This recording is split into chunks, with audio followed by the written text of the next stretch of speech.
this law, you know what I'm saying? Like, yeah, there are certain circumstances under which federal troops can be mobilized on American soil, but what's happening in our climate doesn't reach that criteria. In some ways, it feels like propaganda. And I think the concern is if it can be used for this, then it can be used for that. Absolutely. Or something else. Yeah. And I think that's where, for me as a believing person, that's where kind of the hair stands up on the back of my neck and says, let me pay attention to what's happening, because it's certainly something.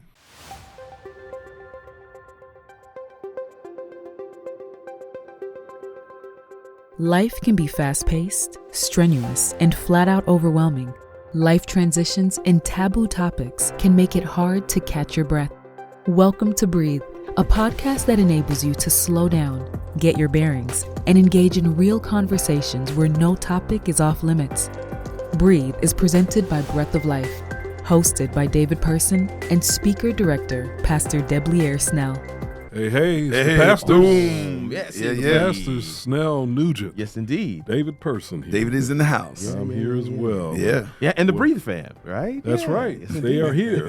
And, I forgot to mention, in a previous podcast, to acknowledge the IRL folks. Oh, who yeah. came through. That's so true. And we just had a great time Yeah, with the we did. IRL Yeah, folks. we did. Yeah. And some of them came through Yeah. here. Mhm. Got to see Got the the Yeah, studio. they got see the the selfies space. and stuff. Yeah, I love yeah. it. And, It was good. And they seemed to, at our luncheon Sabbath, Oh, they yeah. really seemed Oh, to man. be aware of the podcast. Yeah. And so we're glad. We're glad for those of you who came up for IRL Weekend. We were glad to see you, glad to meet Yeah. some of you. We had never met some of you before, many of you before. Sure. And so it was good to fellowship with you. And, next year should be, already I'm thinking, man, this was good. We got to do this. Do it again. again. Oh, yeah, no Hey, doubt. look, we're going to do it No again. doubt. There's For no those doubt. who don't know what IRL, Yeah. it's a weekend where we have, we have a lot of folk who connect with our ministry online, Right. virtually. Virtually. IRL means in real life. That's right. So people came from all over here to Huntsville. Yeah. We had an amazing worship experience. We started on a Friday night. Right? Tours of our facility, our space, Sabbath worship. Then we had lunch together, and we did a volleyball, and that was funny. Yeah, volleyball game that Saturday night, And a concert. and a concert. Yeah. Folk came from It was a all full over. day. Yeah, very full day. weekend. Yeah. It was- How many folks came actually? What was the head count? We had 160 registered. Yeah. I don't think everybody that registered actually ended Came. up coming. But Yeah. Okay. that's a good number. Yeah. Yeah. So But then you had some who they That's have true. family and friends, Right. so they may not they might have eaten dinner with their family or Right. sat with them Right, during right, service. right, so right, you right, had right. some of that as well. yeah, very much so. Yeah. And then we had people who came that didn't register. Didn't So, yeah, register. Yeah, That's both right, sides yeah. of it as well. So. That's it. But Well, yeah, it's a great good stuff. ministry, and we just bring this up to say we know you're there. We appreciate you being there, and we love it when you come to fellowship with us. That's great. Absolutely. So we look forward to seeing you again, and it doesn't have to be on an IRL weekend. It can any weekend. Any weekend. Any at weekend. all. Absolutely. We'd Come love on to down. have you here Yeah. at the Oakwood University Church and the Breath of Life Television Ministry. So we're entering into a new series now, and this one is called Something or Nothing. Or nothing. Something or nothing. Now, we want to prepare you because what we're going to be doing is taking topics, snatching them right out of the website headlines and the Yeah. podcast headlines to discuss. And our first one is about the federalization of the National Guard. Wow. Yeah. We all know that President Trump has decided to federalize the National Guard. And we want to examine this not from the standpoint of Democrats and Republicans. We're not getting into partisanship here, but Yeah. what we want to really discuss is fundamentally whether it's a Republican president, a Democratic president, is that something that we should be concerned about? Yeah. And so I ask you, gentlemen, what's your take on this? Where do you stand? Well, Mercy. it's definitely something. Yeah, I was going to say it's it definitely leans heavy something. on something. Yeah. Yeah. I think it's the optics of it are still pretty jarring, especially because it goes against so many, I guess, foundational principles upon which America was built, and just the idea, just even in culture, there has been this idea of states' rights and them being able to govern themselves and decide for themselves, and the selective applying of this to particular states or cities. It makes me a little bit uncomfortable. Yeah. But I think the larger idea, though, and I think it perhaps may have prophetic implications, is the creating of a crisis to justify this, especially in areas where there is actually, a documented decrease in crime. But to be able to create scenarios through perceptions and fear to justify the use of military, I think, it kind of suggests that, those things can be, those powers can be broadened in another context to, address groups that may not ideologically or religiously agree with, the governing entity of a particular day or time. Mercy. Yeah, I think that's well said, and that is, especially for those of us who look at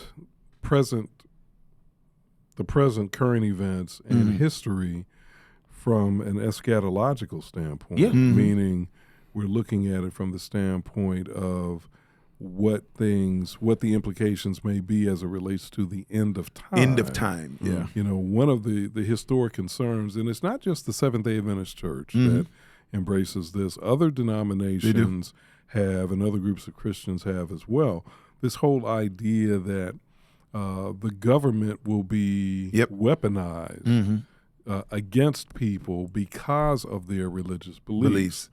Now, to take a step back for a minute, I want to just put out there is something, for those who don't know, that's called the Posse Comitatus Act. And this is a law that is almost 150 years old, that bars federal troops from participating in civilian law enforcement except when expressly authorized by law.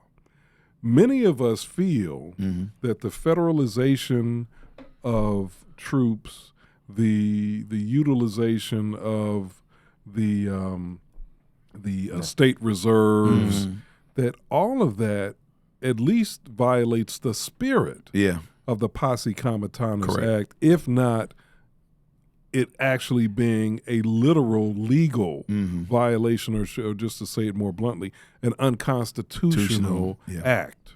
Many of us feel that.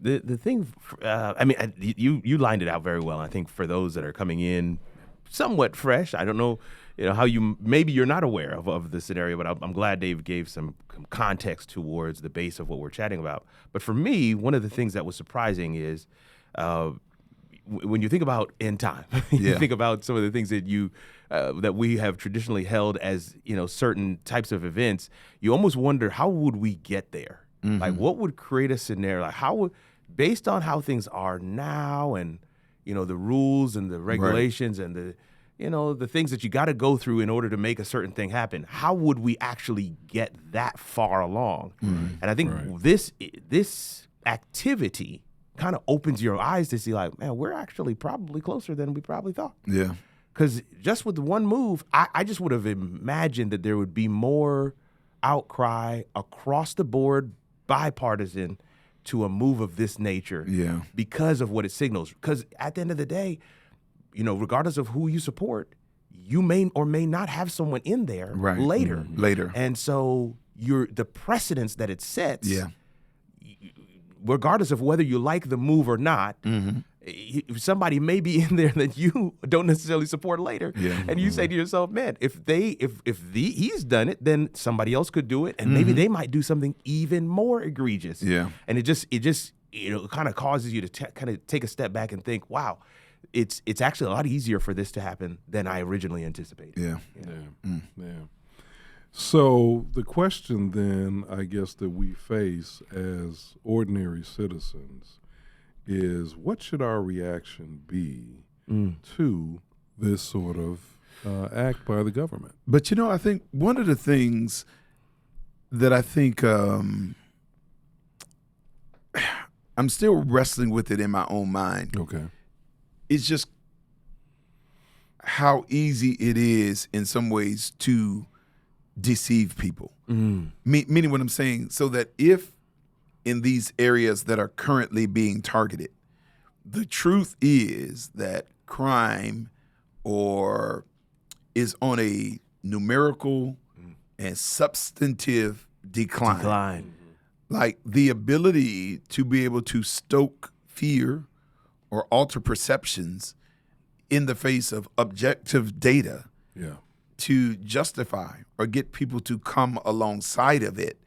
I don't know. That's one of the things that's probably as horrifying as the actual act itself. So that basically we are a culture that will allow our views and values to be shaped in a way that's counter what is real or what is true. And so I think that's really one of the things that really kind of says to me, okay, if we can be deceived in political matters, certainly if there are matters of religion or conscience. Because it's crazy, because like at the end of the day, when we think about certain things, so like when we look at certain things like Herod in the crucifixion of Jesus, he didn't really care. Like religion was just a tool. Right. It was a political bargaining chip. And he used governmental force to create an execution just to satisfy the demands of the majority at that time. And I just think that, if we are not careful, there can be people now or future that can use, the religious leaning of the majority to weaponize government, to stoke fear, and to, draw people away from what is actually true. You know what I'm saying? And it's not because they're driven by any conviction or principle, but it's a political weapon. And I just think that's one of the things that's kind of causing me some concern and consternation about what is happening and what may happen down the line.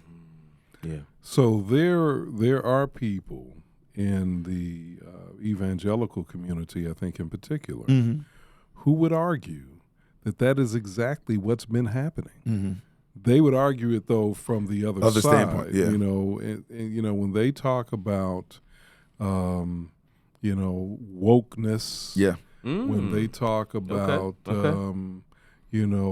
secular. There was a term they used to use, especially I think back in the 90s. I don't hear it so much today, but secular humanism. That's what they were talking about. Sure. We know that Dr. James Dobson with Focus on the Family died recently. Yeah. He was one of the people championing this idea that society had become so secular that society, social mores, and governmental policies were being weaponized against believers. Wow. Yeah. I mean, so I think one of the things that we have to always make sure we don't do is create a false equivalent. Because I guess, if the Bible is correct, fallen man culture is going to always be fallen because people are fallen. And I don't think so, because I don't know that we've quite seen that. So I think what we've seen is the influence of culture grow. But in terms of government policies being weaponized to suppress faith or religious expression, I don't know that I've necessarily seen that. So when you create a false equivalent, what you then do is, you know what I'm saying, you respond to a straw man. You see what I'm saying? And so now what you kind of have is, you know, this whole, to a certain extent, the Christian nationalist movement. It's kind of a goal that essentially says, you know, we want to create a government that is undergirded by the principles of religion, you know what I'm saying, to work toward this better end that's going to result in a greater nation. Okay, that sounds great until there is somebody in office that has a different morality, Right. a different set of ethics, Yeah. a different set of beliefs, and now they're using the government in the same way. So I just think that, you know, whether it is through the use of, you know, I mean, honestly, you know, if you watch media, this is moral decline. Yeah. But I think what there's a difference between the influence of culture and the applying of force by government. Great point. And Great point. some people have not been able to parse between the two. Yeah, I think that's a great point, and, Yeah. and I was gonna actually make that point, but you beat me to it. Okay, yeah. And I'm glad you did, because I think you're right. That's exactly what's happened. That people are conflating the two as though they're the same thing, Yeah. when they're not. They're not. The Yeah. fact that you might see, you know, you hear a lot of people in the Christian community complaining, for example, about the rising presence of LGBTQ people Right. in television, movies. Yeah. You know, That's not government. You Yeah. know, every time I turn around, there are Right. two men kissing, or two men or women kissing, or whatever. Yeah. But you're right. That's not government. Yeah. And there's a big difference between government and the force that government That's can it. control lives. Right. Yeah. Culture influences lives, but it yeah. doesn't control. Right. Yeah. Government can control, Yep. and there's a big difference there. Yeah. And so, you know, I think that's why we're kind of saying, okay, this law, you know what I'm saying? Like, yeah, there are certain circumstances under which federal troops can be mobilized on American soil, but what's happening in our climate doesn't reach that criteria. In some ways, it feels like propaganda. And I think the concern is if it can be used for this, then it can be used for that. Absolutely. Or something else. Yeah. And I think that's where, you know, for me as a believing person, that's where kind of the hair stands up on the back of my neck and says, you know, let me pay attention to what's happening, because it's certainly something. It's certainly something. That's where where you landed. That's it. It's certainly something. Yeah. And there's also, I think, the genuine concern and valid question about whether or not this particular approach is being uniformly applied. Yeah. So, okay. Yeah. you know, there's But, you know, you brought something. Go ahead. Yes, I'm sorry. So I was just going to say, you know, you got, you know, and you know, people may want to debate and quibble. You know, people say numbers don't lie, but sometimes you can sort of apply numbers in different ways. But I know the governor of California, for example, has talked a lot about how, much to the chagrin of people in Alabama, Yeah. that the crime rate here Yep. is higher in this state Yeah. than it is in his state. His state. Yeah. And so his point has been, What? if you're going to send, Yeah. you know, if you're going to federalize troops and send troops into California cities, Yeah. you know, then why aren't you doing something in Alabama cities? Yeah. You know, and that's a Wow. whole debate. And you know, you can certainly get lost in the weeds about how we measure crime. What are we really calling crime? Yeah. Et cetera, et cetera. Correct. But it's a valid thing to discuss, I think. Yeah, so I think, you know, there to a certain extent there is a kind of a dog whistle element to it. So that when you say, all right, crime is out of control, or, you know, and they're still talking about borders and so on and so forth, it feels like it's speaking to a very narrow portion of the population. Whereas when you talk about crime kind of occurring across the board in areas that are not being considered, discussed, or targeted, it does kind of make you wonder if there is an element under it, you know, that's driving this that's a lot more subversive in nature. Yeah. Yeah. So one thing that comes to my mind, Pastor, and I'm saying Pastor, I've got two pastors here, as our religious leaders in this community, what do you think our role should be as a church. Yeah. You know, you're the senior pastor of the Oakwood University Church. You're the media pastor of the Oakwood University Church. What do you think our response should be to these sorts of actions by government? Yeah, so I think once, it's funny because I think there needs to be a prayerful posture. Yeah. There needs to be a watchful posture. But then I think there has to be a decrying posture.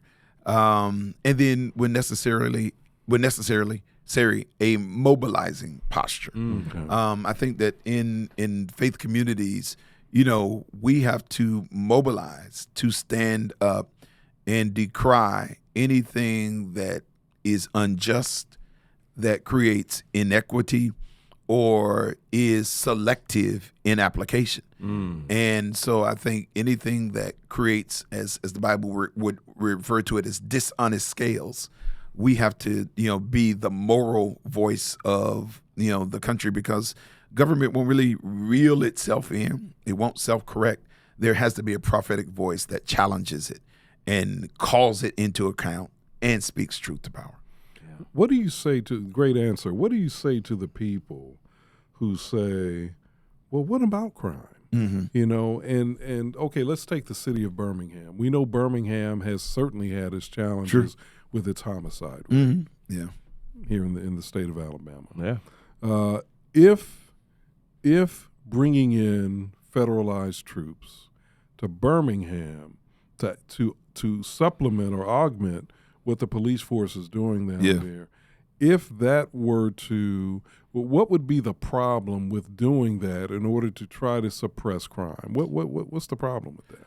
Well, so and I'm glad you asked the question, because I think there's this idea that says if you're not in favor of this measure, then you're pro-crime or soft on crime or okay with it.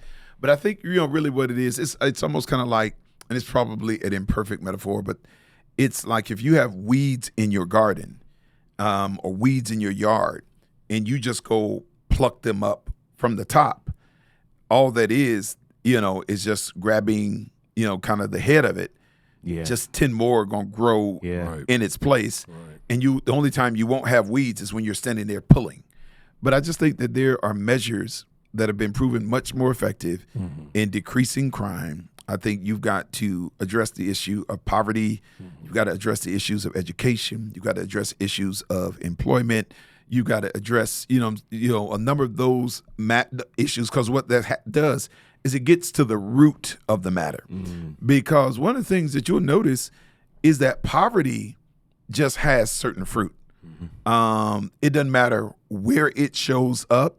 It doesn't matter what racial group it's in. Yeah, that's good. Wherever you see poverty, you're going to see higher levels of drug addiction. You're going to see higher levels of theft and so on and so forth, because poverty creates like this desperation that alters behavior and creates a context that's much more conducive to certain things to become cyclical and certain pathologies to really have a different lifespan.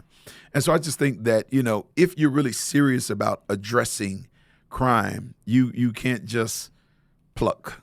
You got to, if you're going to get a weed, you got to get down almost beneath the soil, and you got to get it on a root level. That's right. And so I just think that, and see, this is the crazy thing about it, is that crime, so what we say crime affects African-American communities disproportionately.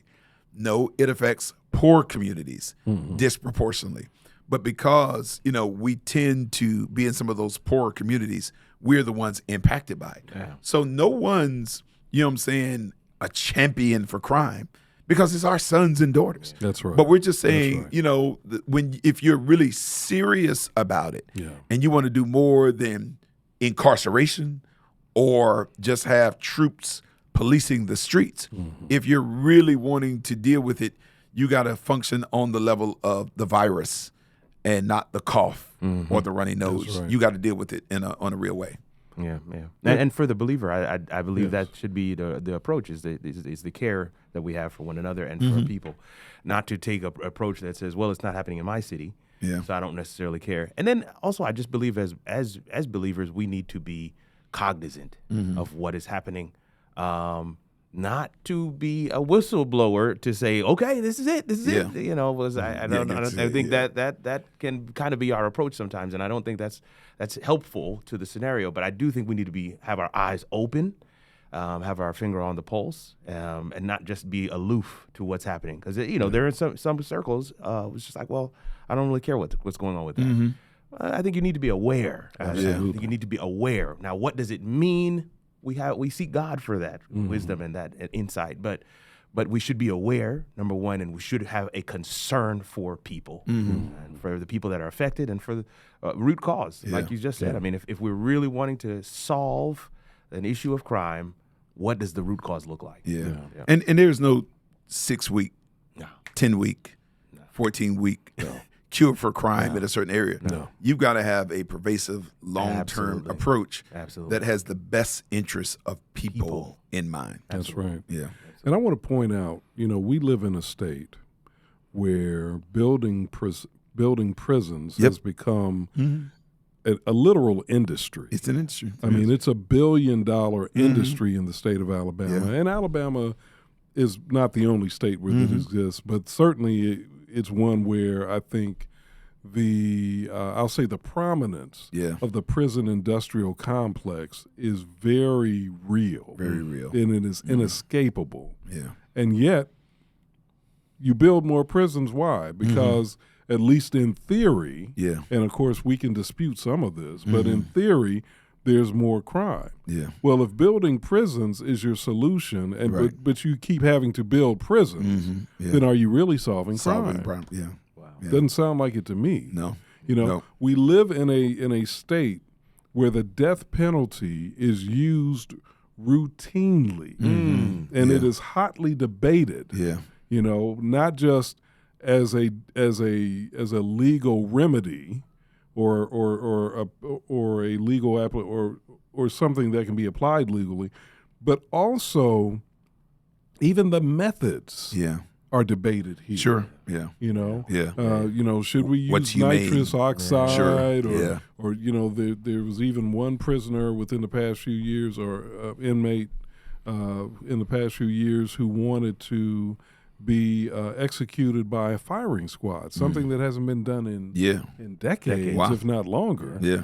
So we seem to be the attorney generals in Alabama, going back for some years, and the governors seem to be very invested in using the death penalty. Yeah. So we know there's a death penalty. We know it's going to be utilized, and yet my question is it a deterrent to crime? Right. Yeah. I mean, it seems to me like that would be what we would want. If you're going to do this, it should be working. It should be causing people to say, you know what, I'm not going to kill that person. Yeah, right. Because that's really where it comes into play, right? Yeah. Capital crime. A capital, yeah. And yet we still have it, and we continue to do it. Yeah, but I think the other thing about justice is that it has to be much more calculated. It can't be an attempt to satisfy our visceral reaction to a particular offense that is truly horrific in nature.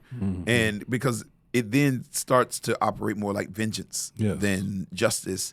And that's never a solution. It's never a fix. It's just a cycle. That's right. And again, we will then begin to apply it selectively based upon how visceral our outrage.